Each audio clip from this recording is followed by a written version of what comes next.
This is the Husqvarna Viking S215. I'm going to show you how to do a couple different stretch stitches for hems.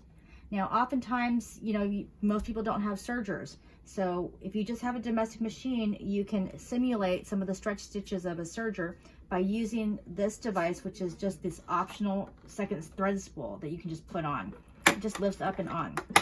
And all you do is you thread the first spool and you put it all the way through, and you use a twin needle, and then you put that through the left, and then you put a second spool on the second spool and you thread it exactly the same way. And I just leave it off of there, but then put it through the second needle.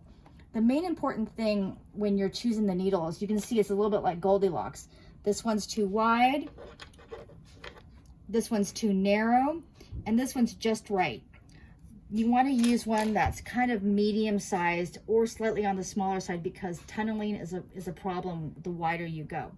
Now, the other thing is I reduced the pressure just a little bit. I'm at 4 right now. It's a straight stitch here, and what happens is that the twin needle sews a straight stitch on the front, and on the bobbin thread, it will zigzag between the two, creating that stretch stitch.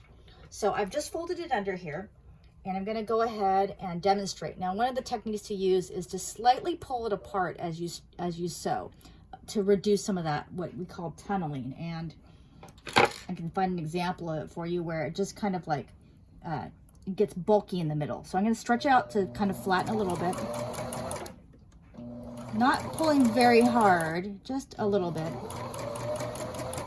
And I didn't measure, so this isn't going to look straight, but I'm just trying to demo for you.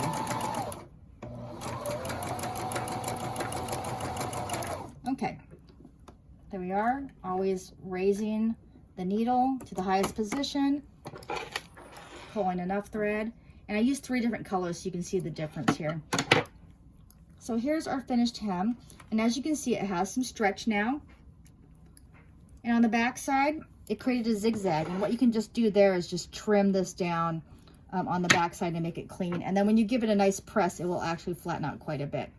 And that's a good little hem if you don't have a cover stitch machine or a serger.